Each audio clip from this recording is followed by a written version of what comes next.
어렸을 때 시골에서 살았던 기억은 아직도 생생하게 떠오릅니다. 초등학교 4학년 때부터 중학교 1학년 때까지였죠. 당시 우리 가족은 시골로 이사 갔는데 아버지께서 장남이어서 할머니를 모셔야 했기 때문이었어요. 시골은 불편한 점도 많았지만 그때가 제 인생에서 가장 재미있고 특별했던 시기였던 것 같아요. 그 시절 저는 친구들과 간이 가서 빠가사리를 샀고 구워 먹곤 했습니다. 빠가사리는 밀에서 빠가빠가 소리를 내며 지느러미에는 가시가 있어 손을 잘못대면 찔릴 수 있는 위험한 생선이었죠. 하지만 그 고소한 맛은 아직도 잊을 수 없네요. 5명이 모여서 낚시를 하며 빠가사리를 잡았고 그걸 나눠 먹었죠. 한 입 정도씩 나누었는데 그 맛은 지금까지도 생생하게 기억에 남습니다. 그때가 너무 좋았던 이유는 그 시골 마을에 있는 뒷산 덕분이었어요. 그 산은 일제시대의 구리를 캐던 광산이 있었던 곳이라 그냥 올라다 봐도 해관의 흉측한 구멍들이 드러났어요. 높은 산도 아니었고 그냥 평범한 동네 뒤편의 산이었지만 그곳은 우리가 모여 놀 수 있는 기밀의 장소였죠. 친구들과 함께 박스대기나 포대자루를 가져가서 작은 막사를 지어놓고 그곳을 우리만의 기지처럼 삼았어요. 안에서는 만화책도 보고 옹기종기 모여 놀곤 했죠. 하지만 그렇게 재료가 부족해서 비가 오면 그 막사는 쉽게 무너지고 엉망이 되어버렸어요. 그때마다 가슴이 아팠죠. 그런데 어느 날 그 산에서 다른 것을 발견하게 됩니다. 시멘트와 슬레이트 지붕이 얹어져 있는 교통 남짓한 작은 고임 다 있었어요. 정확히 말하자면 창고라고 하기도 뭐하고 그냥 디귿자 형태로 벽을 쌓고 그 위에 지붕만 얹어진 공간이었죠. 안에는 기르 포대와 지푸라기 그리고 돌더미가 쌓여 있었어요. 그걸 발견한 건 친구 3명과 함께였어요. 지금 생각하면 그곳은 정말 섬뜩하고 꺼림칙한 느낌을 주는 곳이었지만 그때는 전혀 그런 느낌을 받지 않았어요. 오히려 그곳은 우리에게 새로운 기밀의 공간처럼 다가왔죠. 마치 우리가 찾은 보물처럼 그곳에 들어가서 돗자리를 깔고 옹기종기 모여 앉아있으면 그 자체가 너무나도 재미있고 설레었어요. 그럼에도 시간이 지나며 그곳은 점점 더 어두운 존재로 변해갔습니다. 그 안에서 이상한 소리가 들리기 시작했죠. 처음엔 그냥 바람소리인 줄 알았어요. 하지만 점차 그 소리는 사람의 목소리처럼 들렸습니다. 나와, 나와, 라며 반복되는 목소리. 이상하게도 우리는 그 소리를 듣고도 그곳을 떠나지 못했어요. 그리고 어느 날, 그 고에서 비료 포대와 돌더미 사이에서 무언가 반짝이는 것이 발견되었습니다. 그것은 오래된 동전처럼 보였죠. 하지만 그 동전을 만지자 갑자기 그곳에 고여있던 공기가 서늘해지면서 뭔가 다른 느낌을 주었습니다. 그때부터 우리가 그곳에서 느끼기 시작한 것은 단순한 공포가 아니었어요. 무언가 다른 존재가 우리를 지켜보고 있다는 느낌. 그리고 점점 그 장소에서 일어나는 일들이 현실과 꿈의 경기를 흐리게 만들었습니다. 계속 이렇게 시작된 이야기는 점차 그 지역에서 전해지는 괴담으로 번져가게 되는데 그 비밀의 고는 결코 우리가 상상했던 것보다 훨씬 더 깊고 어두운 곳이었죠. 참, 그러던 어느 여름 날이었습니다. 그날은 특이한 날씨였죠. 해가 떴지만 구름 사이로 비가 내리는 호랑이 기라고 불리는 날이었어요. 친구 집에서 게임을 하다가 비가 그치고 몸도 찌뿌둥하다 보니 자연스럽게 그 비밀 기지가 떠올랐습니다. 그때 우리는 그 찝찝한 날씨에 옷을 걷어올리며 비밀 기지를 찾아가기로 결심했죠. 지금 생각하면 아무리 돈을 줘도 절대 다시 하지 않을 일인데 그때는 왜 그리 신났는지 몰라. 그렇게 우리는 비가 그친 후 비좁고 미끌미끌한 길을 오르기 시작했습니다. 그때 갑자기 소변이 마려워져서 친구들보다 조금 뒤쳐져서 올라가던 중 갑자기 한 친구가 얘야 하고 크게 소리를 질렀습니다. 또 무슨 장난일까 하는 생각이 들었지만 이상하게도 그 소리에 반응을 하지 않을 수 없었죠. 그래서 급하게 그 친구가 있는 곳으로 뛰어갔습니다. 그리고 그 친구를 보니 멍하니 그 기밀 기지 쪽을 바라보고 있었습니다. 저도 자연스럽게 그쪽을 따라 시선을 돌렸죠. 그 순간 눈에 들어온 건 너무나도 이상한 모습이었어요. 친구가 지지 안에서 까만 치마를 두르고 엉덩이를 흔들며 뭔가 춤을 추고 있었습니다. 마치 애니메이션의 짱구에서 나오는 술라친처럼 보였죠. 뭐하냐 고 소리치며 친구를 향해 달려갔습니다. 하지만 한 발짝 한 발짝 달아날수록 그 모습은 점점 더 이상해지기 시작했어요. 뭔가 친구가 아닌 것처럼 느껴지더니 결국 제 눈에 제대로 보이는 순간이 왔습니다. 그게 친구가 까만 치마를 입고 춤을 추고 있던 게 아니다. 하얀 옷을 입은 여자가 물구나무를 서서 긴 머리를 양옆으로 미친 듯이 흔들고 있는 모습이었어요. 머리카락이 양쪽으로 휘날리며 물구나무를 서서 춤을 추는 그 모습은 공포 그 자체였습니다. 제가 그걸 보고서야 깨달았죠. 그건 친구가 아니었어요. 저는 온몸에 소름이 돋고 입 안에서 무엇인가 울컥 치밀어 올라왔습니다. 심장이 터질 듯이 뛰고 침이 막히는 느낌이었죠. 급히 뒤로 물러나면서 엎어지는 친구에게 달려갔습니다. 그 친구는 이미 울고 있었고 나중에 알고 보니 그 친구는 저보다 시력이 더 좋아서 멀리서 만져 그것을 봤던 거였어요. 심지어 친구는 너무 놀라서 바지에 오줌을 쌌다고 했죠. 그 상황을 제대로 견딘 친구는 없었습니다. 저는 친구를 꼭 껴안고 부르다시피 하며 산을 내려왔습니다. 그렇게 내려오는 길 중 또 다른 친구가 길을 잃고 자빠져 지절에 있는 걸 발견했죠. 그 친구도 그곳에서 무언가를 본 뒤 정신을 잃었던 것 같았습니다. 온 마을이 무언가 달라져버린 듯한 느낌이었고 그날 이후로 그 기지에는 아무도 발을 들이지 않게 되었습니다. 이제 그곳은 우리가 절대 가까이 할 수 없는 금단의 장소가 되어버린 거죠. 계속 어떤 이유로 그런 일이 일어났는지는 아무도 알 수 없었습니다. 다만 그때 우리가 보았던 것들이 현실인지 아니면 어떤 암몽 속에서 일어난 일인지를 그날 이후 우리는 그 비밀 기지로 다시 돌아가 본 적이 없습니다. 저는 그 친구가 죽은 줄 알고 펑펑 울었어요. 그때는 정말 무서워서 눈물이 끝없이 흘렀습니다. 하지만 알고 보니 친구는 죽은 게 아니었어요. 친구도 그 여자를 보고 도망치다가 발목이 삐끗해서 굴러 내려간 것이었죠. 금소, 더 이상 도망갈 수 없으니 극심한 공포에 기절을 했던 거였습니다. 그 친구는 그것을 보고 깨야 하고 소리치더니 그대로 굳어버린 거였어요. 그날 이후로 저희는 그 산 근처에도 가지 않게 되었습니다. 그 사건 이후로도 그때의 기억은 쉽게 잊을 수 없었어요. 졸린 걸 참고 입을 뒤집어 쓰고 보던 토요미스테리 극장도 그 이후로는 무서워서 도저히 볼 수 없었고 며칠 동안은 화장실도 혼자 다니 두려워서 요강을 이용하기까지 했습니다. 그 친구들과는 그때 일을 올리는 것도 꺼려졌어요. 그 얘기는 마치 암묵적인 금기처럼 절대로 말하지 않는 이야기로 남게 되었죠. 오랜 시간이 지났지만 그 기억은 아직도 제 마음속에 남아있어요. 생각만 해도 온몸에 소름이 돋을 정도니깐요. 지금 생각해보면 그 비밀 기지, 즉 우리가 참고라고 생각했던 곳이 사실은 복혜리 무덤이었을 가능성도 있다는 생각이 듭니다. 예전에 어린아이들이나 처녀가 유서라면 제대로 된 무덤에 매장할 여건이 안 될 경우 작은 돌무덤을 만들어 복혜리 무덤으로 묶어놨다고 하죠. 그 창고의 모습이 그런 복혜리 무덤처럼 생겼었거든요.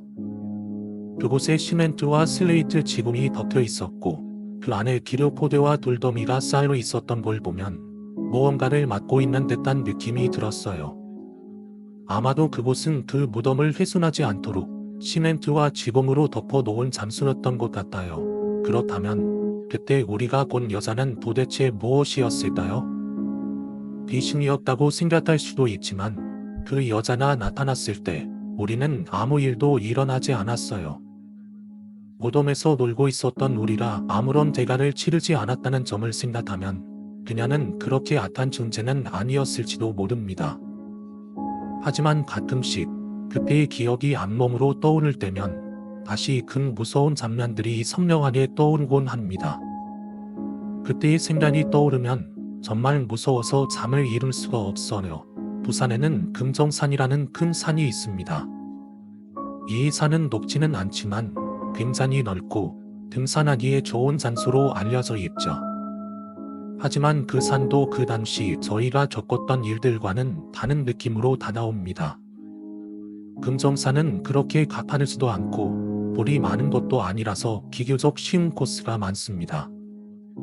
그럼에도 불구하고 그곳에서 느꼈던 기운은 매우 달랐죠.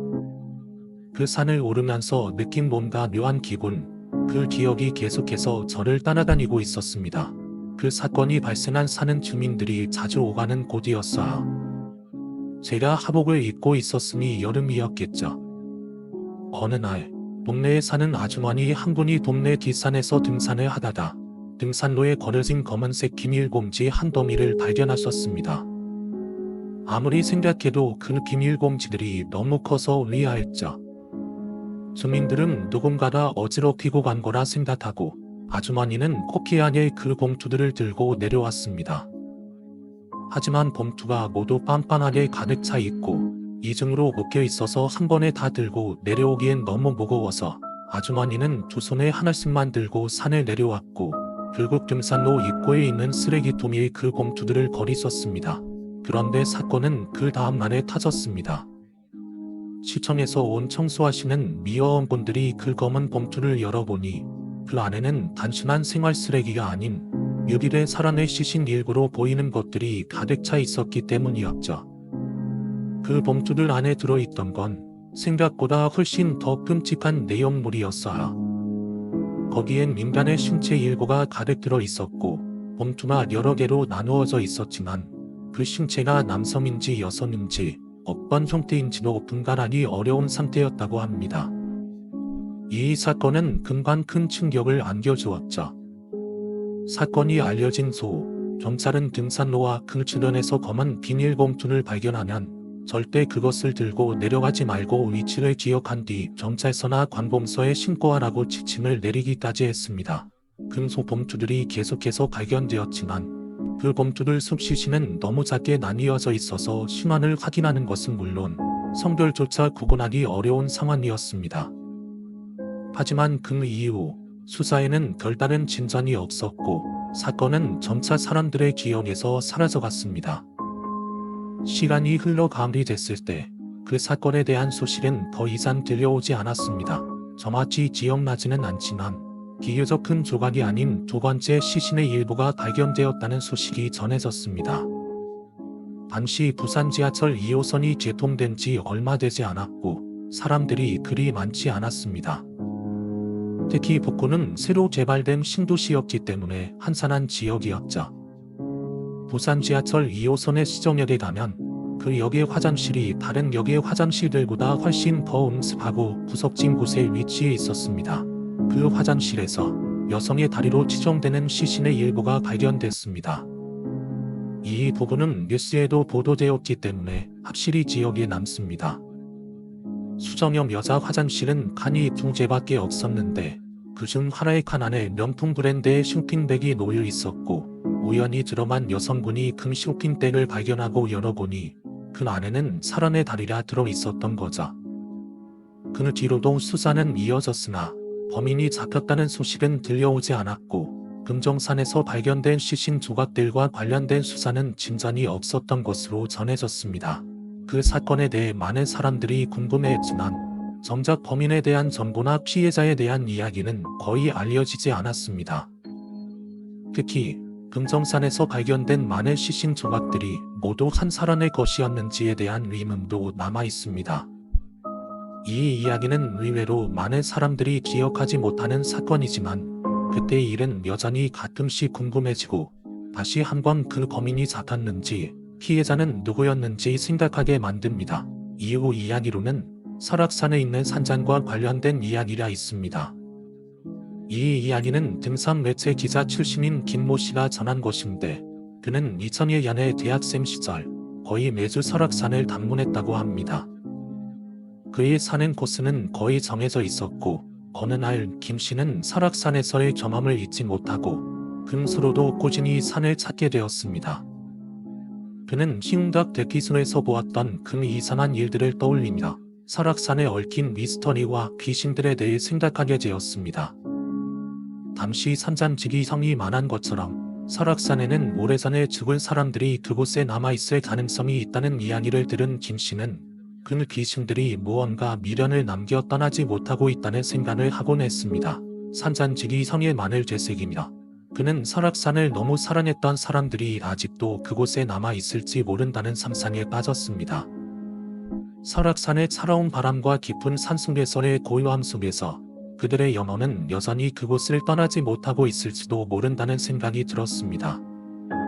이 사건 이후 김 씨는 더 이상 그 산을 홀로 오가는 것이 무섭지 않게 되었고 그만큼 설악산의 불가사의한 매력에 끌려가게 되었죠. 하지만 그가 떠날 때마다 설악산에는 그를 지켜보는 듯한 눈길이 있었다는 느낌을 지울 수 없었습니다.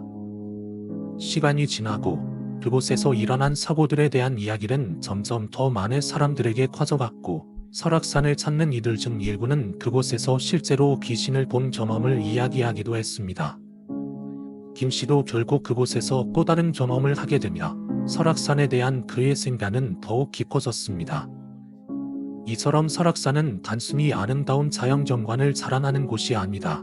사람들의 영혼이 남아있는 신비로운 장소로 이식되기 시작했습니다. 김 씨는 이제 그곳을 찾을 때마다 그곳에 얽힌 이야기들을 떠올리며 경외감과 동시에 그 미스터리에 대한 호기심을 느끼고 있었습니다. 김 씨는 설악산에서 경험한 또 다른 기이한 일에 대해 이야기했습니다.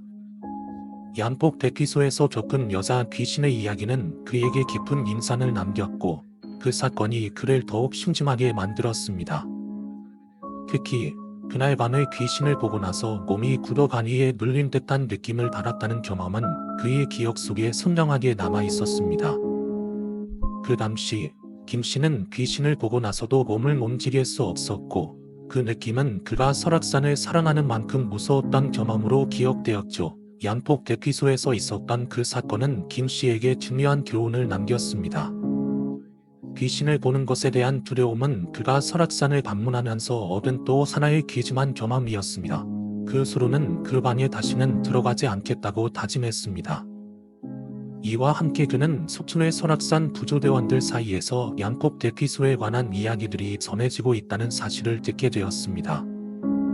귀신을 본 사람들이 많다는 얘기는 더욱 그곳의 불가사의한 분위기를 확립시켜 주었죠. 이제 김 씨는 설악산을 찾을 때마다 그곳의 신비로운 기운과 함께 그곳에서 일어난 미스터리들에 대한 호기심과 두려움을 함께 느낍니다. 설악산이 주는 평화로움 속에서 그곳에 숨어있는 불가사의한 존재들을 생각하며 산을 오를 때마다 그 이야기를 되새기곤 합니다. 이 이야기는 단순한 귀신 이야기나 미스터리가 아니다. 김 씨가 설악산에서 겪었던 경험과 그로 인해 변화한 감정들을 담고 있습니다. 이처럼 설악산은 그에게 단순한 산이 아니다.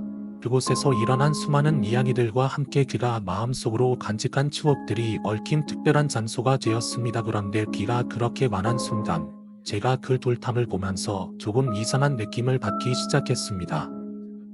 평소 같으면 그냥 무시하고 지나칠 수 있었을 텐데 그날은 뭔가 다른 느낌이었습니다. 그 돌탑이 일도 눈에 띄었고 무엇인가 잘못된 일이 일어나면 그곳에서 시작될 것만 같은 불안한 기운이 느껴졌습니다. 친구 A가 말을 이어갔습니다. 나도 예전에 그런 얘기 들었어. 시골에서 그런 말 나나. 돌탑 무너뜨리면 불행이 찾아온다더라. 뭐 미신이라고 하지만 가끔은 그냥 무시할 수 없을 때도 있어. A는 장난처럼 말했지만 모두 그 말을 듣고 잠시 멈췄습니다. 그때 저는 무심코 그 돌탑 가까이 가서 하나를 손끝으로 살짝 건드렸습니다. 너 뭐해? 친구 D가 깜짝 놀라며 물었어요. 그 순간 돌탑이 흔들리기 시작하더니 갑자기 저도 모르게 힘이 들어가면서 돌탑 하나가 뚝 하고 무너졌습니다. 그 순간 저희 셋은 잠시 말없이 그 무너진 돌탑을 달아봤습니다. 이상하게도 그 순간이 지나자 숲속 공기가 더 차갑게 느껴졌고 그 불안한 느낌이 더욱 짙어졌습니다. 그러자 친구 A가 조심스레 말했습니다. 야, 방금 그거 무슨 일이었냐? 돌탑이 무너진 순간 내가 왠지 그 귀에서 뭐가 느껴졌어. 너무 이상해. 기도 그 말에 동의합니다. 야, 너 방금 뭘 했냐? 아무래도 저 돌탑 무너뜨린 게 좋지 않은 일이었을지도 모른다. 라고 덧붙였습니다.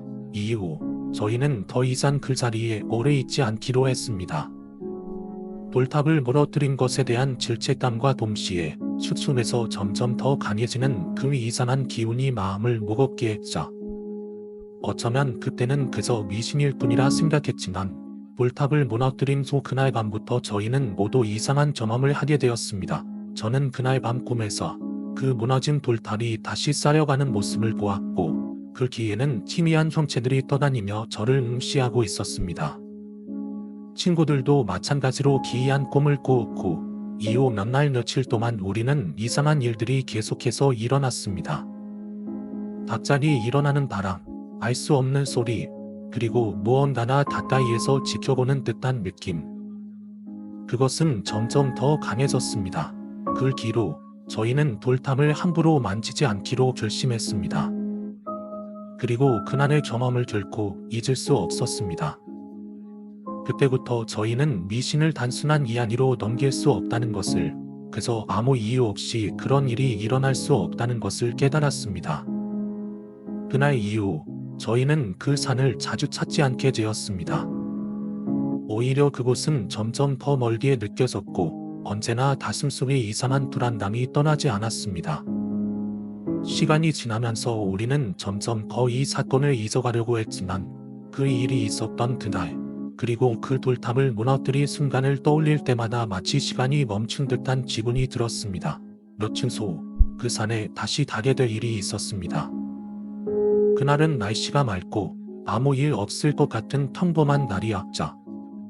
친구들끼리 다시 산을 오르며 평소처럼 농담을 주고받았고 그동안 있었던 일들은 단지 이상한 경험으로 치부하기로 했습니다. 그런데 산에 올라가서 다시 그 돌탑 자리에 달아났을 때 그 순간만큼은 아무리 씩씩하게 보려고 해도 제 안에서 뭔가 무시할 수 없는 강한 전고를 느꼈습니다. 그 자리에 도착했을 때 놀라운 일이 벌어졌습니다. 돌탑이 다시 쌓여 있었던 겁니다.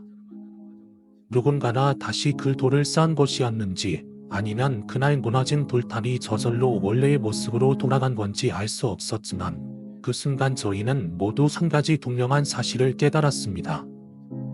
그 돌탑은 단순한 미신이 아니었고 그 안에는 뭔가 더 깊고 어두운 의미가 담겨 있다는 것을 말이죠. 이건 그냥 우연이 아닐지도 봅니다.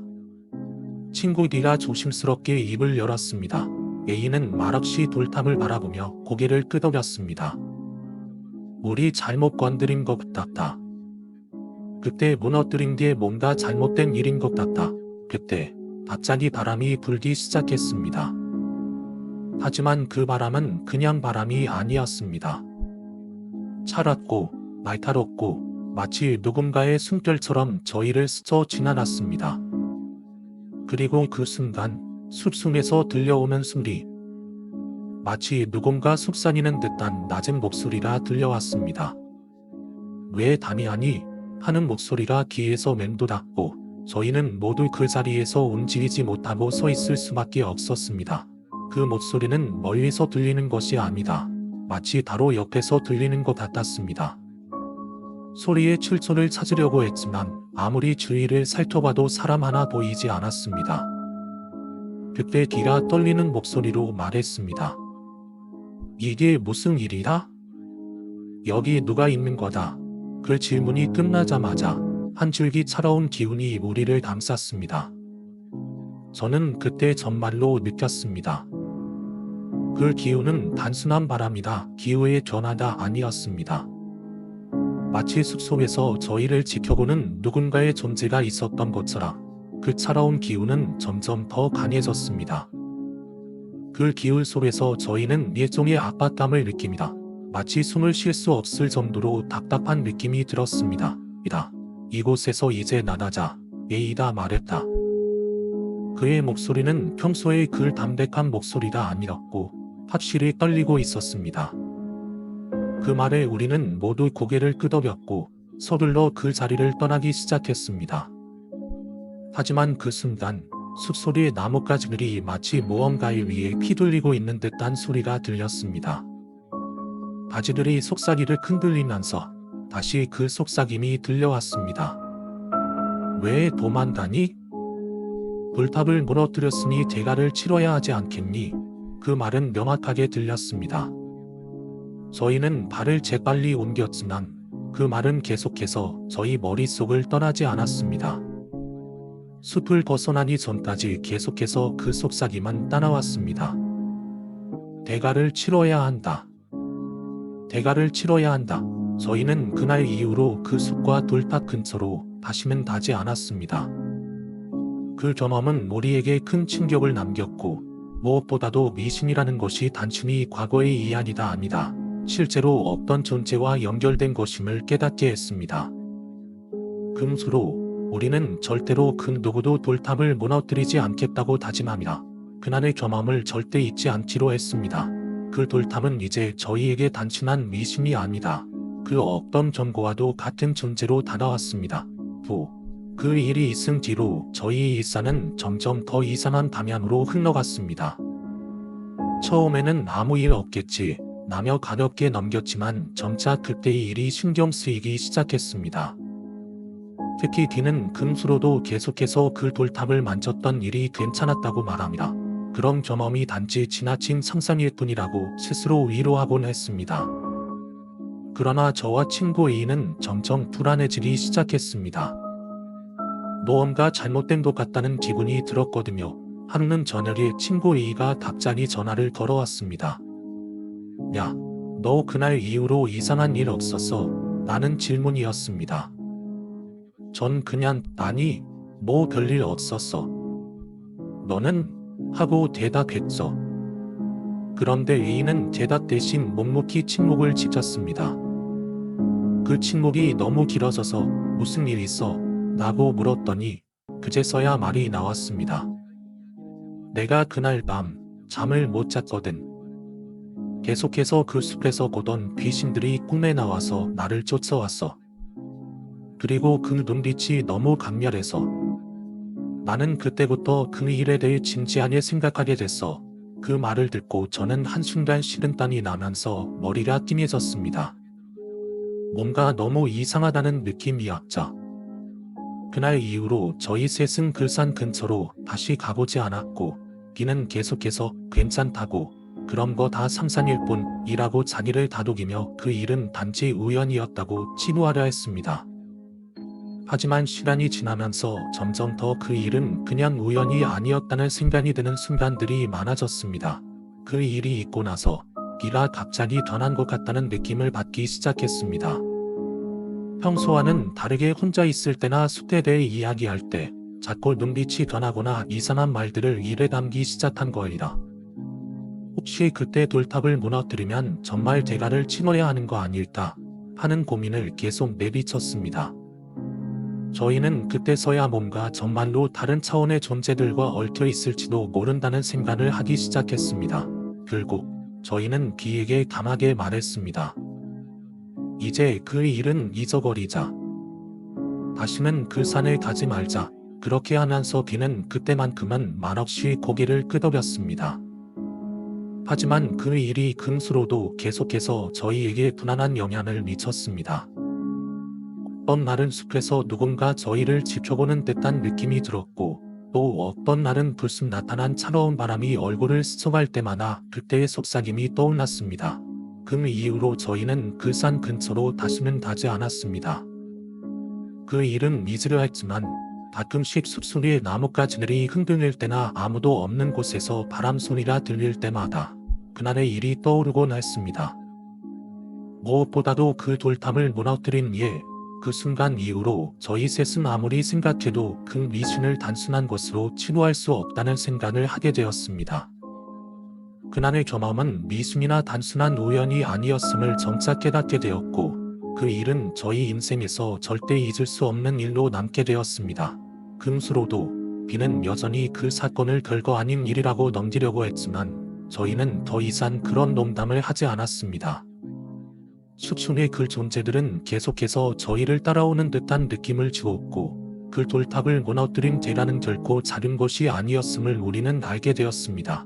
에 눌린 것처럼 자꾸 꿈에서 이상한 장면들이 떠오르고 온몸이 떨린다는 얘기를 했어. 그러면서 그는 점점 더 지쳐가는 느낌이었고 점차 그의 얼굴이 창백해지고 눈 밑에는 깊은 다크서클이 드리워졌습니다. 그가 예전처럼 활발하고 긍정적이었던 모습은 점점 사라지고 대신 뭔가에 끌려다니는 듯한 어두운 기운이 그를 감싸고 있었습니다. 금수로도 그는 자주 혼자 있을 때마다 기이한 일들을 경험했다고 했습니다. 가끔씩은 물건이 본인도 모르게 닦여 있거나 거울에 비친 자신의 모습이 일시적으로 변하는 것 같다는 느낌이 들기도 했고 심지어는 문을 열고 나눴을 때 집 안에서 이상한 그림자가 자신을 따라오는 것 같다고 말하기도 했습니다. 그럴 때마다 저는 친구 B를 진정시키려 했지만 그럴수록 상황은 점점 더 심각해지고 있는 것 같았습니다. 한 번은 그가 밤에 혼자 자고 있을 때 그가 다시 이상한 꿈을 꾸었다고 했습니다. 꿈 속에서 그는 자신의 집에 혼자 있었고 갑자기 벽에서 끔찍한 목소리가 들리더니 그 소리가 점점 더 가까워져 자신을 향해 다가오는 느낌을 받았다고 했습니다. 그 순간 꿈속의 그림자가 그의 몸을 쥐고 당기려고 했다고 하더군요. 그는 깨고 나서 깨어난 자리에 그대로 누워서 땀에 흠뻑 젖은 상태로 눈물을 흘리며 저에게 전화를 걸었습니다. 이젠 정말 무서워. 나 혼자서는 못 견딜 것 같다. 뭔가 나를 자꾸 괴롭히고 있어. 부탁이야. 나랑 같이 있을 수 있어. 저는 그때까지도 불안한 기운을 느꼈지만 그를 위해서라도 그 밤에 꼭 가야겠다고 생각했습니다. 그래서 곧바로 친구 B의 집으로 향했고 그를 다시 위로하며 밤을 보냈습니다. 그날 이후로 저희 셋은 그 일이 더 이상 농담이 아니라고 깨닫게 되었고 무언가 저희를 계속해서 따라오는 듯한 기분에 시달렸습니다. 그리고 그날부터 그의 자취방은 마치 다른 차원과 연결된 듯한 분위기를 풍기기 시작했습니다. 금수로도 몇 번씩 B는 저에게 이상한 소리나 기이한 현상에 대해 이야기했는데 그의 목소리에서는 점점 두려움이 묻어나왔습니다. 저와 친구 A는 이 일이 단순한 일이 아니다. 우리가 모르는 무언가와 연관이 있다는 느낌을 떨칠 수 없었습니다. 결국 저희는 그 집에서 뭔가 이상한 일이 일어나고 있다는 사실을 인지한 채도 B가 그곳을 떠나야 한다고 결심했습니다. 그때 B는 여전히 의심하면서도 조금씩 무서워하고 있었습니다. 이 모든 일이 그때의 돌탑과 관련이 있는 것처럼 느껴졌기 때문이었죠. 저희는 그 이후로 그 사건에 대해 더 이상 깊이 파고들지 않기로 결심했지만 그날 밤의 경험은 절대 잊을 수 없었습니다. 굉장히 힘들어 보였어. 아버지는 그 말통을 집 안에 놓고 그곳에서 물을 조금씩 퍼서 마시기 시작했습니다. 엄마는 그게 별로라고 생각했지만 아버지는 계속해서 그 물을 마시고 있었고 점점 더 자주 약수물을 마시고 나면 몸이 좋아지는 것 같다는 말을 하셨죠. 하지만 그 이후로 아버지에게서 뭔가 변화가 일어나기 시작했습니다. 처음에는 단순히 피로가 풀린 듯한 느낌이었지만 점점 더 이상한 일이 일어났습니다. 아버지가 돌아오는 시간이 늦어지고 말을 할 때마다 정신이 흐릿한 듯한 기운을 느끼게 됐습니다. 게다가 자꾸 다른 사람들을 보는 것처럼 공허한 표정으로 혼잣말을 하기도 했죠. 저는 그게 처음에는 이상하게 여겨졌지만 점점 더 잦아졌고 그때부터 조금씩 불안한 느낌이 들기 시작했습니다.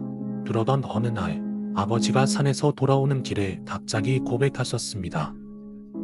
그 물을 마시고 나서 뭔가 내가 아닌 느낌이 들어 그때부터 아버지가 말하는 것이 점점 엉뚱해지고 혼란스러워졌습니다.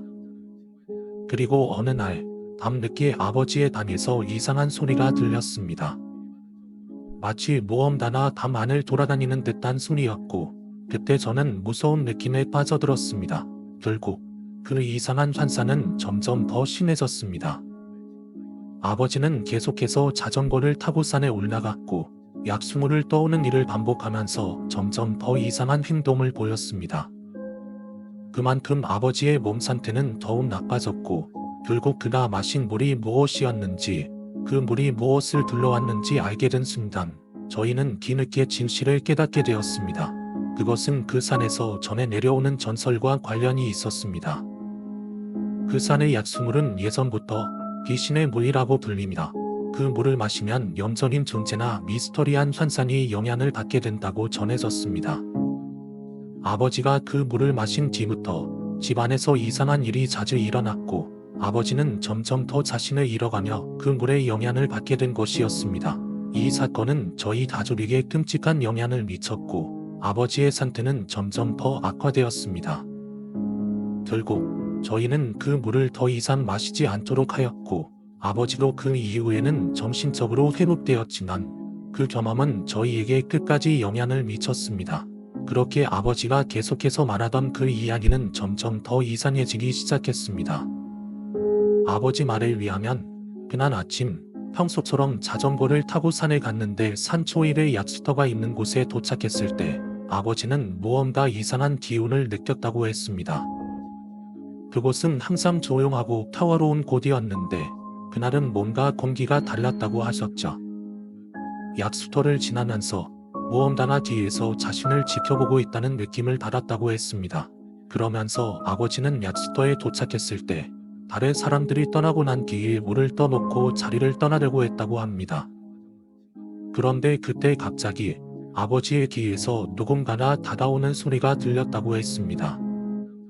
처음에는 그저 지나가는 사람일 거라 생각했지만 그 소리가 점점 가까워지면서 아버지는 그 순간 자신이 혼자가 아니라는 느낌을 받았다고 했습니다.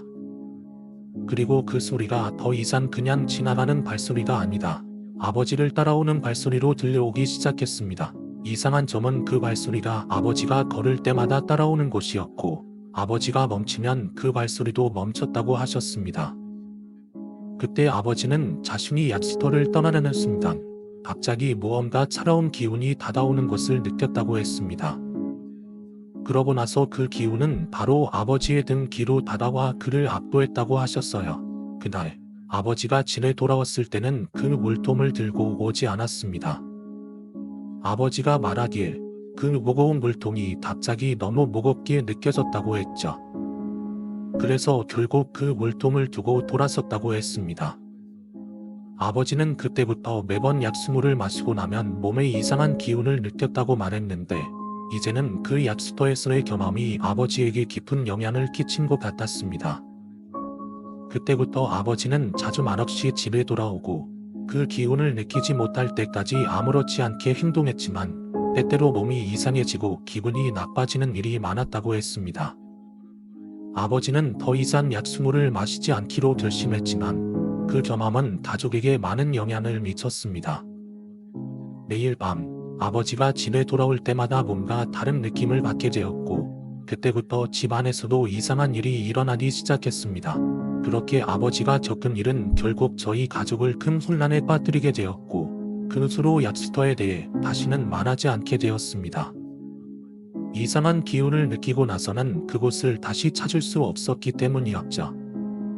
그 사건은 저희에게 깊은 상처를 남겼고 오늘날까지도 그 산과 약수터에서 일어난 일을 잊지 못합니다. 그때 아버지의 이야기를 들으면서 저는 그가 말하는 상황이 얼마나 끔찍했을지 상상할 수 있었습니다.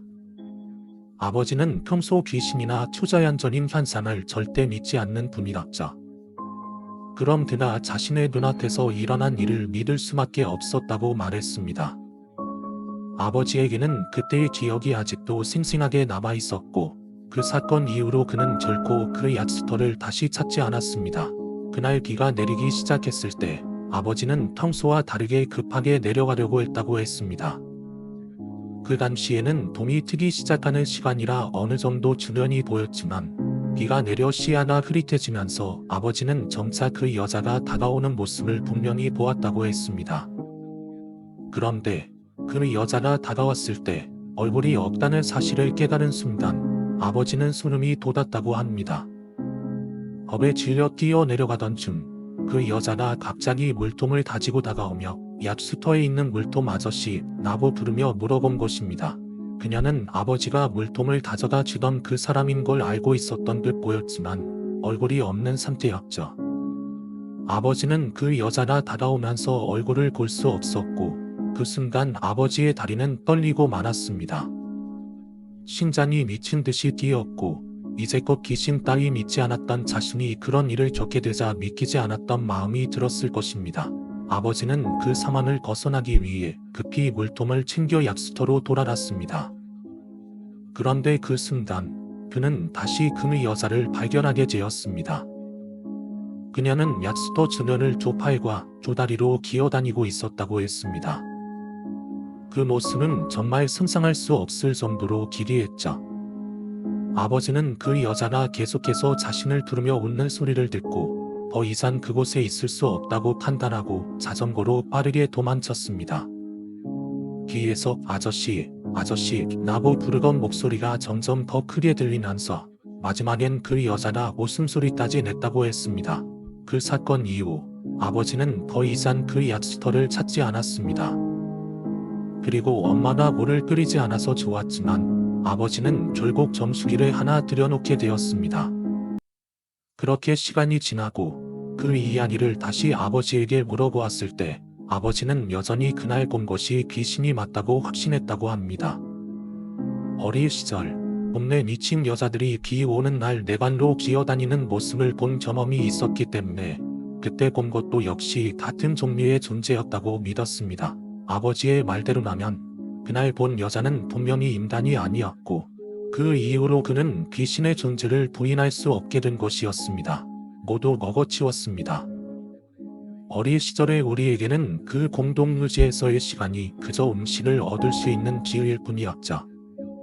하지만 시간이 지나며 점점 더 그곳의 분위기가 이상하게 느껴지기 시작했습니다.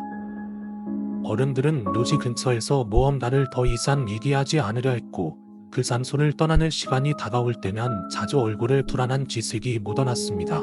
그날도 역시 소산이 나고 꽃사녀가 공동묘지로 향했지만 그 전과는 다르게 어른들이 더 신경을 쓰고 급히 음식을 나누어 주셨습니다. 그동안 우리가 마셨던 술을 먹었던 음식을 하나씩 줍고 나서 어른들은 일어나서 자리를 떠갔습니다. 그런데 마지막까지 남아있던 우리는 혼자서 남은 음식을 처리해야 했습니다. 그때 우리는 몸이 가벼워지고 맛있는 음식을 잔뜩 배불리 먹으며 조금씩 묘지 쪽으로 향하던 기분이 들었습니다. 그때였습니다. 갑자기 서늘한 바람이 불기 시작했고 주변에서 이상한 소리가 들려왔습니다. 그건 마치 누군가 가까운 곳에서 울고 있는 소리처럼 들렸죠. 처음에는 우리가 무심코 지나쳤지만 점차 그 소리가 가까워지고 있다는 것을 느꼈습니다. 마치 누군가가 우리를 불러오는 것처럼 말이죠. 그 순간 묘지 쪽에서 어떤 흐릿한 형체가 어른거리며 나타났습니다. 우리는 가만히서 그 자리를 떠나려 했지만 몸이 마치 얼어붙은 듯 움직이지 않았습니다.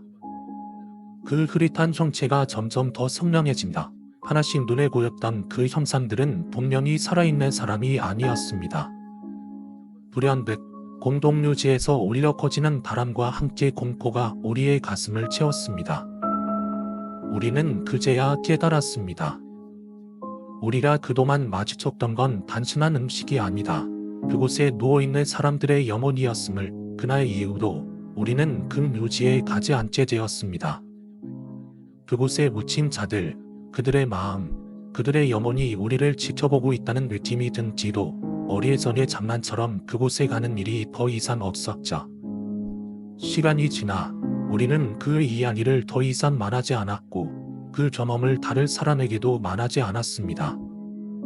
어쩌면 그런 일이 있었다는 기억이 그곳에 남아있는 사람들에게 미안한 일이었을지도 모릅니다. 볼 속에서 나는 다시 그 공동묘지로 돌아나 있었고 그 할아버지가 다시 나타나 나를 보고 웃고 있었습니다. 그 웃음소리는 뭔가 섬뜩하게 울려 퍼지며 내 머릿속을 파고들었죠. 할아버지는 여전히 그 흐뭇한 미소를 지으며 말없이 다가오더니 내 손에 무언가를 쥐어주었습니다. 그것은 낡고 더러운 손으로 쌓여 있었고 그 손을 풀자 그 안에서 하얀 너무나도 차가운 돌덩어리가 나왔습니다. 돌은 차갑게 내 손을 타고 들었고 갑자기 그 돌이 가려울 속삭임을 내며 목소리를 내기 시작했습니다. 너는 이제 이 돌을 벗어날 수 없다. 나는 놀라서 그 돌을 떨어뜨렸고 그 순간 주변의 모든 것이 흐려지기 시작했습니다. 꿈속에서 나는 다시 그 공동묘지에 있었고 그곳의 차가운 공기 속에서 내 주위에는 죽은 자들이 서서히 나타나고 있었습니다. 얼굴 없는 이들이 나를 바라보며 손을 내밀고 있었죠. 내 몸은 무겁고 숨쉬기가 힘들었지만 그들은 점점 더 가까워져서 나를 감싸고 그들의 눈빛 속에서 끔찍한 질시를 읽을 수 있었습니다. 너는 우리와 함께 있어야. 이 말이 내 귀에 울려 퍼집니다. 나는 깨어났습니다. 땀에 젖은 채로 눈을 떴을 때 그 꿈의 생생한 기억은 내 머릿속에서 계속 맴돌고 있었습니다. 그러나 그날 밤 나는 여전히 그 꿈속에서 느꼈던 그 차가운 감각을 잊을 수 없었습니다. 다음날 어른들에게 그 이야기를 했을 때 그들은 단지 웃으며 말했습니다. 그건 그냥 꿈일 뿐이다. 아무리 어린 마음이라도 그런 걸 믿으면 안 된다. 그러나 나에게는 그 꿈이 단순한 꿈으로 끝나지 않았습니다. 그 돌, 그 속삭임, 그리고 그 무서운 표정들이 내 마음을 계속 괴롭혔죠. 그 이후로도 나는 가끔 그 꿈을 꾸곤 했습니다. 그 할아버지가 다시 나타나고 그 차가운 돌을 내게 쥐어주며 속삭이는 장면을. 그리고 나는 언제나 꿈속에서라도 그 돌을 던져버릴 수 있을까 하는 생각을 하게 되었죠. 그 할아버지의 미소는 여전히 내 기억 속에서 선명하게 남아 있습니다. 어두운 도로 위에 그 자전거를 끌고 걸어가는 사람들을 처음 본 순간 나는 아무렇지 않게 지나가려 했습니다. 그런데 그들이 걸어가는 모습이 뭔가 이상했습니다. 도로 갓길에 서서 자전거를 끌고 가는 그들이 아무 말 없이 앞만 보고 걷고 있었죠. 그리고 그때 한 사람의 목소리가 들려왔습니다. 조심해. 그 말은 나와 아무 관련 없는 말처럼 들렸습니다. 하지만 그 말이 끝난 순간 어찌된 일인지 차가 급격히 흔들리며 내 발이 브레이크를 밟은 것처럼 차가 멈췄습니다. 처음엔 그냥 놀라서 정신을 차리기도 전에 일어난 일이었죠. 그 순간 아버지가 갑자기 내게 이렇게 말했습니다. 혹시 그 사람들 봐서? 나는 그 사람들을 다시 돌아보려고 했지만 그들이 있던 자리는 이미 아무도 없었습니다. 그 자전거들도 보이지 않았죠. 나는 그저 어리둥절해하며 차를 다시 몰았고 아버지는 여전히 말을 잇지 않았습니다. 그 뒤로 아버지는 불편한 표정을 지으면서도 아무 말도 하지 않으셨습니다. 몇 분 후 다시 도로를 올라가고 있던 중 불현듯 차 안이 싸늘한 기운으로 가득 차기 시작했습니다. 마치 그때 우리가 지나친 그 사람들의 존재가 차 안에 묻어 나오는 것처럼 느껴졌죠. 그 기운을 감지한 엄마와 동생이 모두 잠에서 깨어났고 그때부터 차 안은 무겁고 숨이 막히는 듯한 느낌을 주었습니다. 아무리 생각해도 그 자전거를 끌고 갔던 그 사람들의 모습이 너무나도 생생하게 떠오릅니다. 내가 그들의 목소리를 들었을 때의 그 불안한 기분이 다시 되살아났습니다. 차가 고개를 넘으면서 우리는 그저 빨리 집에 가고 싶다는 생각밖에 들지 않았습니다. 그리고 아버지가 입을 열었습니다. 혹시 오늘 그 사람들을 봤다면 무언가 전하려는 게 있었을지도 모른다. 우리가 무시하고 지나쳤다면 무언가 놓친 것일 수도 있겠지. 그 말을 들은 나는 여전히 그 사람들의 존재가 머릿속에서 사라지지 않음을 느꼈습니다. 그저 우리가 지나쳤던 그 길 위에서 그들이 느꼈을 그 불안한 기운이 차 안에 남아 있었기 때문일까? 계속해서 그때의 감각이 반복되어 꿈처럼 어두운 그림자처럼 나를 따라다녔습니다. 차 안은 점점 더 침묵에 휘감겼습니다. 아무도 말하지 않았고 길이 이어지는 고요 속에서 나는 계속해서 그들의 모습이 머릿속에 맴도는 것을 느꼈습니다. 그들이 걷고 있던 그 자리에 왜 그들이 없어진 건지, 그리고 내가 그들의 목소리를 들었던 그 순간의 불안감이 여전히 나를 압박하고 있었습니다. 그때 갑자기 아버지가 다시 말을 꺼냈습니다. 너희들 그 사람들 기억나지? 그는 천천히 말했지만 그의 목소리는 어딘지 모르게 떨리고 있었습니다. 그 사람들이 길을 걷고 있었을 때 너희들 중 아무도 그걸 이상하게 생각하지 않았지? 그들 그냥 지나가는 사람들처럼 보였지만 그들은 분명히 우리가 지나갈 때까지 거기 있었어. 나는 그 말을 듣고 뒷자리에서 고개를 돌려 아버지를 쳐다봤습니다. 아버지의 얼굴은 창밖을 바라보며 한숨을 쉬고 있었습니다. 그때는 그냥 지나쳤지만 지금 와서 생각해보면 그들이 우리가 지나가기를 기다렸던 것 같다. 그 말에 나는 더욱 불안해졌습니다. 그들이 왜 기다리고 있었는지, 그들이 왜 자전거를 끌고 있었는지. 그 순간 뭔가 알 것 같으면서도 전혀 알 수 없었습니다. 그들이 자전거를 끌고 있는 이유도, 그들이 왜 그 자리에 있었는지도, 그들이 우리가 지나갈 때까지 거기 있었다는 사실도 모든 것이 불확실하고 모호한 느낌만을 남겼습니다. 아버지, 그 사람들 정말 이상했어요. 아무 말도 없이 그 자전거를 끌고 가는 것처럼 보였어요. 나는 점점 더 두려운 마음이 커지면서 말했다. 그리고 그 목소리, 조심해라고 들었던 그 말, 그건 분명히 그들이 남긴 메시지였던 거죠. 아버지는 잠시 침묵을 지키며 한참 후에 말을 이었습니다. 그렇다. 그런 진단을 하지 않을 수 없지. 우리는 그들이 왜 거기 있었는지, 왜 그 자리에 멈추어 있었는지 아직도 모르지만 우리가 지나친 그 자리가 뭔가 다른 곳으로 이어져 있었을지도 모른다. 나는 아버지의 말에 더 이상 질문을 던지지 않았습니다. 그가 말한 그 다른 곳이 무엇인지, 우리가 지나친 그 자리가 단순한 길이 아니다. 다른 세계로 이어진 길이었을지 모른다는 생각이 갑자기 머리를 스쳤습니다. 차는 고비를 넘어가고 있었습니다. 앞에 펼쳐진 도로는 여전히 어두웠고 주변은 점점 더 침침해졌습니다. 가끔씩 나무 사이로 불빛이 비치기도 했지만 그것은 마치 꿈속의 불빛처럼 불확실하고 흐릿하게 보였습니다. 나는 점점 더 그들의 존재를 느끼고 있었고 그들이 우리에게 전하려는 메시지가 무엇이었는지, 그들에게서 도망친 것이 잘한 일이었는지 확신할 수 없었습니다. 아버지, 우리가 그 사람들에게서 도망친 게 맞은 건가? 나는 슬쩍 물었습니다. 그 사람들이 우리가 지나가는 걸 기다린 이유가 있을까? 아버지는 잠시 말없이 창밖을 바라봅니다. 다시 한번 큰 숨을 내쉬었습니다. 모른다.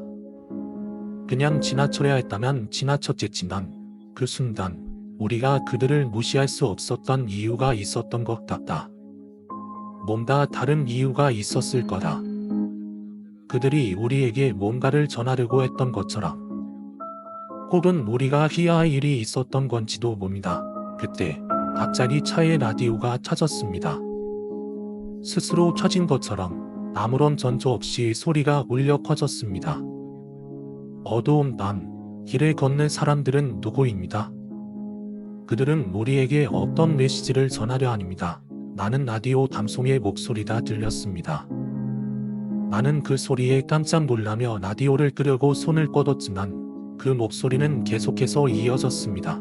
이제는 그들을 만날 때 그들이 왜 우리에게 다가왔는지 알 수 있을지도 모르겠군요. 방송은 그렇게 끝나고 갑자기 모든 것이 조용해졌습니다. 라디오도 꺼지고 차 안도 다시 고요해졌습니다. 그 순간 나는 내 심장이 뛰는 소리가 들릴 정도로 무겁고 차가운 공기를 느꼈습니다. 그리고 한참 후 도로를 넘어 우리가 도착해야 할 곳이 가까워졌습니다. 하지만 그때까지도 나는 그 자전거를 끌고 갔던 사람들의 존재와 그들이 남긴 메시지를 잊을 수 없었습니다. 하고 기온이 더욱 차갑게 내려가면서 고요함 속에서만 시간이 지나갔습니다. 아버지와 나는 차 안에서 계속해서 그들에 대해 이야기했지만 이상하게도 그 감자 한 봉지가 계속 머릿속에서 떠나지 않았습니다. 뭔가 불편하고 이상한 느낌이 계속해서 우리를 괴롭혔습니다. 그 남자가 우리에게 감자를 건넸을 때의 그 표정과 웃음이 머릿속을 떠나지 않았고 그들이 왜 그곳에 있었는지, 왜 그 시간에 자전거를 끌고 있었다는 것인지 점점 더 의문이 커졌습니다. 눈보라는 그치지 않았습니다. 도로가 점점 더 미끄러워지고 그 바람에 눈이 차가운 공기와 함께 휘날리면서 시야는 흐릿해졌습니다. 아버지는 더욱 신경을 곤두세우며 운전하고 있었고 나는 창밖을 바라보며 그들의 모습이 다시 떠오르기를 바라지 않았습니다. 아버지, 그 사람들 정말 이상하지 않나요? 나는 불안을 참지 못하고 물었습니다. 왜 저렇게 밤중에 자전거를 끌고 걸어갔을까요? 아버지는 잠시 침묵하더니 무겁게 입을 열었습니다. 그게 이상해. 그런 상황에서 자전거를 끌고 가는 사람들? 그런 것도 이상하고 그 남자도 뭔가 이상한 점이 많아서 아버지의 말은 나를 더욱 불안하게 만들었고 그 감자봉지가 다시 떠오를 때마다 등골이 서늘해졌습니다. 눈볼 하나 더 심해지기 전에 우리는 마침내 내리막길에 도달했습니다. 도로 위의 눈은 계속해서 불규칙하게 휘날립니다. 자동차의 헤드라이트를 비추고 있었습니다. 갑자기 차가 멈추더니 차 안에서 어머니와 동생이 자고 있던 모습을 보았습니다. 조금만 더 가면 되겠지. 아버지가 조용히 말하며 다시 엔진을 돌렸습니다. 하지만 그 순간 다시 이상한 일이 일어났습니다. 내가 창밖을 바라보던 중 멀리서 그 남자들이 다시 나타났습니다. 자전거는 여전히 끌고 있었고 그들의 실루엣이 희미하게 보였습니다. 그들은 다시 우리가 지나온 길을 따라 걷고 있는 것이었습니다. 눈보라 속에서 그들은 무언가에 이끌리듯 계속 움직이고 있었습니다. 아버지, 저기 또. 나는 떨리는 목소리로 말했지만 아버지는 무심코 대답했습니다. 그냥 지나치자. 우리가 그렇게 달아나면 안 돼. 하지만 내 눈은 그들을 놓칠 수 없었습니다. 그들이 우리 뒤를 따라오는 듯한 느낌이 점점 더 확실해졌고 그들이 우리의 흔적을 따라 걸어가고 있는 것처럼 보였습니다. 갑자기 아버지가 급히 브레이크를 밟았습니다. 그거 봐. 아버지가 손으로 창밖을 가리켰습니다. 그곳에는 갑자기 불빛이 보였고 그 불빛은 빠르게 움직이며 가까워지고 있었습니다. 차 안은 다시 무겁고도 긴장된 공기로 가득 차 있었습니다. 그 불빛은 마치 우리에게 다가오는 것처럼 그리고 우리가 알지 못한 어떤 길로부터 나타나는 듯 보였습니다. 그들입니다. 나는 다시 불안한 마음으로 물었습니다. 아버지의 얼굴은 어두워져 있었고 그들이 아니다 라고 대답했지만 그 목소리는 그리 확신에 차 있지 않았습니다. 눈보라가 점점 더 심해지면서 그 불빛은 더욱 가까워졌습니다. 그리고 그 순간 차 안에서 무언가가 퍽 하고 부딪히는 소리가 났습니다. 그 소리는 너무 강하게 느껴졌고 차가 멈추면서 모든 것이 점점에 잠겼습니다. 우리는 서로를 바라보며 아무 말도 하지 못한 채 그 불빛과 소리의 원인을 찾으려 했습니다. 되었고 분위기는 꽤 긴장감이 감돌았습니다. 그 무단은 우리를 보고는 무척 진지한 얼굴로 여기 왜 왔느냐며 묻더군니다. 아버지와 엄마는 그동안의 상황을 간략하게 설명했지만 무단은 아무런 투정 변화 없이 잠시 침묵을 지켰습니다. 그러고는 손을 털어내며 우리에게 다가왔습니다. 이 아이들이 꿈에서 감자를 먹었다고 무단이 이렇게 말하며 내 눈을 바라봤습니다. 나는 그 순간 다시 그 남자들의 모습이 떠오르며 약간 움찔했지만 아무 말도 할 수 없었습니다. 무단은 내 얼굴을 뚫어지게 쳐다보더니 다시 말했습니다. 그 감자는 너희에게 무언가를 전달하려는 증제가 준 것이다. 그들은 너희를 시험하려 했고 그게 바로 이번 사건의 핵심이다. 엄마는 그 말을 듣고 눈물을 흘리기 시작했어라. 왜 우리 아이들에게 그런 걸? 그렇게 말하며 손목을 쥐고 고개를 숙였습니다. 아버지는 잠시 맘소리다가 그래도 어쩔 수 없잖아. 그들은 불안하실 사람들일 수 있잖아 라고 말하며 고개를 끄덕였습니다. 무단은 그 후에 우리를 전 안으로 데려갔습니다. 전 안은 그리 넓지 않았지만 고요한 분위기와 차가운 공기가 담돌고 있었어요. 무단은 특별한 의식이나 주문을 하기 시작했는데 그때부터 나는 이상한 기운이 느껴졌습니다. 공기 속에 뭔가가 스며들고 기운이 흔들리는 것처럼 느껴졌습니다. 그 순간 나는 그 남자들과 그들의 자전거가 떠올랐고 그들이 우리에게 던진 감자나 그저 우연이 아니었다는 걸 깨닫기 시작했습니다. 의식을 마친 무단은 우리에게 말했습니다. 이제 다 끝났습니다. 그 감자는 너희에게 더 이상의 해를 끼칠 수 없습니다. 하지만 반드시 그 존재와의 연결을 끊어야만 한다. 그 말을 듣고 나서야 비로소 내 몸에 쌓였던 긴장이 조금 풀리기 시작했어. 무단은 우리에게 돌아가서 아무 일도 없었다고 믿으라고 말하며 마지막으로 이렇게 경고했습니다. 그 존재들은 이곳에서 멀어져 가고 이제 너희가 그들을 기억하지 않기를 바란다.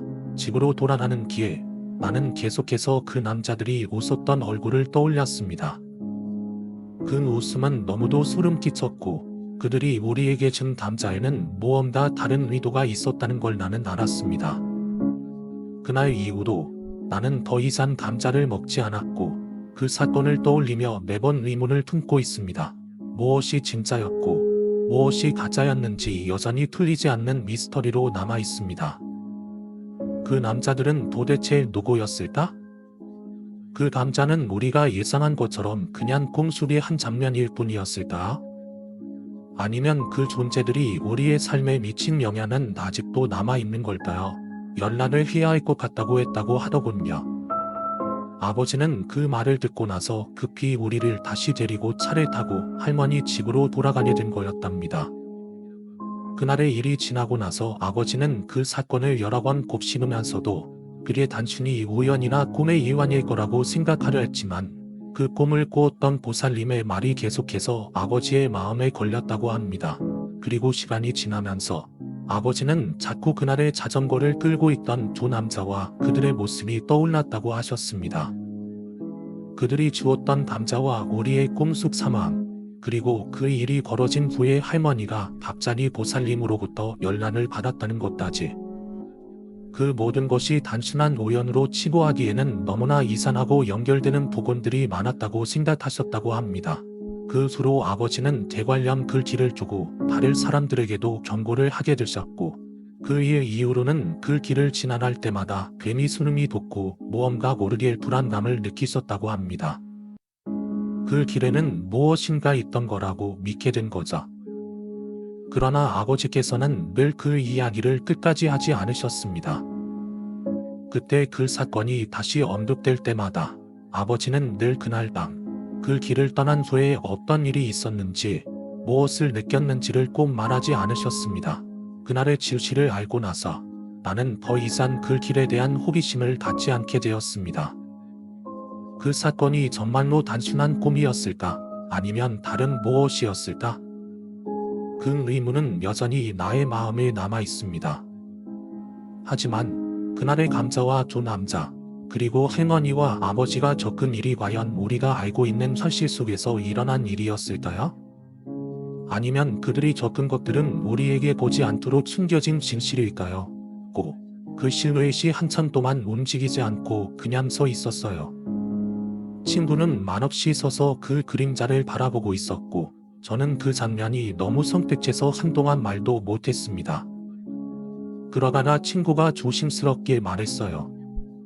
저거 사람 맞지? 저는 그 말에 고개를 끄덕였지만 동시에 그 그림자가 사람이 아닐 수도 있다는 생각이 스쳤습니다. 아무리 봐도 그 실루엣이 너무 비현실적이었거든요. 친구는 갑자기 야, 이게 뭐지? 하며 조심스럽게 달아나더니 그 그림자에게 말을 걸기 시작했어요. 그런데 그 순간 그 실루엣이 갑자기 고개를 돌리더니 저희 쪽을 쳐다본 거예요. 어두운 산속에서 그 눈빛은 정말로 너무 선명하게 느껴졌고 그 눈빛은 마치 인간이 아닌 무언가의 존재처럼 차가운 기운을 품고 있었어요. 그때부터 저희는 심장이 미친 듯이 뛰기 시작했어요. 친구는 말을 더듬으면서 뭐야? 저기 라며 조금씩 뒤로 물러섰고 저도 그 순간부터 몸이 얼어붙은 듯 움직일 수 없었습니다.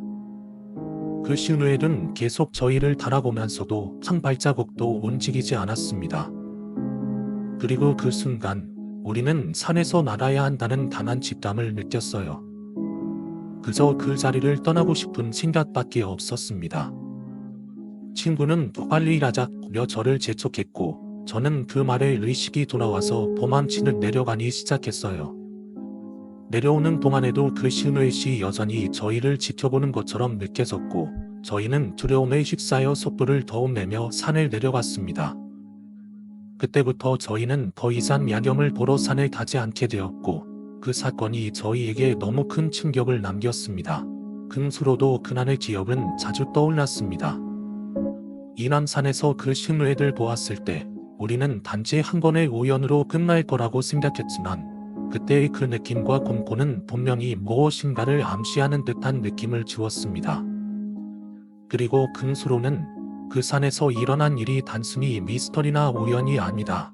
우리가 예상치 못한 다른 세계와 연결된 경험이었음을 깨닫게 되었습니다. 이 없었는데 그때 처음으로 느꼈다고 하더라고요.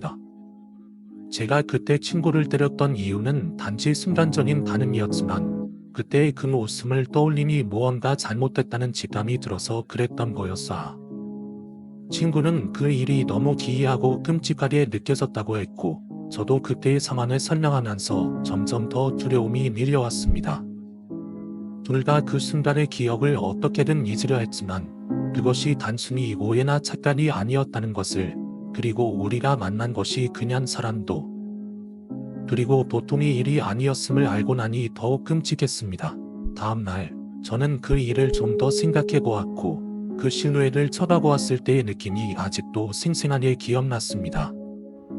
뭔가 이상하고 사람의 형체를 닮은 것처럼 보였지만 그때 느꼈던 기운은 전혀 인간적인 것이 아니었어요. 그 순간 저는 그 실루엣이 우리가 상상할 수 없는 무언가였다고 확신하게 되었습니다. 그리고 그 이후로도 그 산에서의 경험은 저희에게 계속해서 그림자처럼 따라왔습니다. 친구와 저는 그날 밤 이후로 그 산에 두 번 다시 가지 않았고 그 일은 늘 마음 한구석에 남아 있었습니다. 그 실루엣이 우리에게 무언가를 전달하려 했던 것인지 아니면 우리를 경고하려 했던 것인지 알 수 없지만 그날의 일은 우리가 겪은 가장 끔찍하고 미스터리한 사건으로 남게 되었습니다.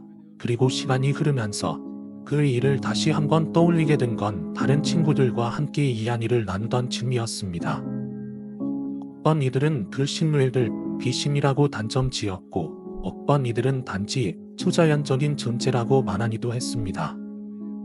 하지만 중요한 건 그때의 그 순간 우리가 그 실루엣과 마주한 것, 그리고 친구와 제가 겪었던 그 기이한 경험이 사실인지 아닌지조차 확인할 수 없다는 점이었습니다. 단지 그날의 그 공포가 여전히 저희 마음속에 깊이 박혀 있다는 것만은 분명합니다. 이 이야기를 듣고 나니 그 당시 우리가 겪었던 일이 그냥 단순한 우연이 아니다. 그 산이 가진 고유의 특성과 어떤 초자연적인 힘이 얽혀 있는 것처럼 느껴집니다. 특히 인왕산에 대해 들은 이야기는 그 경험을 더욱 소름 끼치게 만듭니다. 선임이 말에 따르면 인왕산은 악귀들이 많이 서식하는 곳으로 유명하다는데 그 악귀들은 인간을 해치려는 의도를 가지고 있다고 합니다. 그 얘기를 들었을 때 그때 우리가 경험한 일이 결코 단순한 착각이 아니라는 확신이 들었습니다. 그날 밤 저와 친구는 산에서 만났던 그 실루엣과 근소에 일어난 기이한 사건들을 다시 생각하게 됐습니다. 친구가 보았던 기이한 투정, 그리고 그 상황에서 느꼈던 공포는 우리가 말로 표현할 수 없는 깊은 무언가가 있었다는 것을 알게 해주었습니다. 우리는 분명히 비밀된 것이 아닐까 하는 생각도 들었습니다. 물론 당시에는 그것을 믿기 힘들었지만 지금 와서 돌이켜보면 그때의 상황은 너무나 이상하고 비정상적이었어요. 군대에서 이야기를 들었을 때 선임이 말해준 그 사실도 매우 충격적이었습니다. 인왕산이 악귀들이 많이 서식하는 장소라는 것은 생각지도 못한 사실이었고 그곳에서의 경험이 단순한 우연이 아닐 수 있다는 생각을 하게 되었습니다. 그런 이야기를 들으면서 우리가 겪었던 그 순간들이 단순한 꿈이나 상상으로 끝날 수 없었던 이유를 이해할 수 있었죠. 그 이후로 인왕산을 포함한 그런 위험한 장소에는 절대 가지 않겠다고 결심했습니다. 비록 그날의 일이 아직도 정확히 무엇이었는지는 알 수 없지만 그 경험이 우리에게 깊은 인상을 남겼다는 것만은 분명합니다. 그리고 한 가지 확실한 건 그때의 경험이 우리를 더욱 신중하게 만들었고 그 산을 다시는 찾지 않겠다는 다짐을 하게 만들었다는 것입니다. 그 기억은 이제도 제 마음속에 생생하게 남아 있습니다. 그때의 공포는 쉽게 잊히지 않을 것입니다.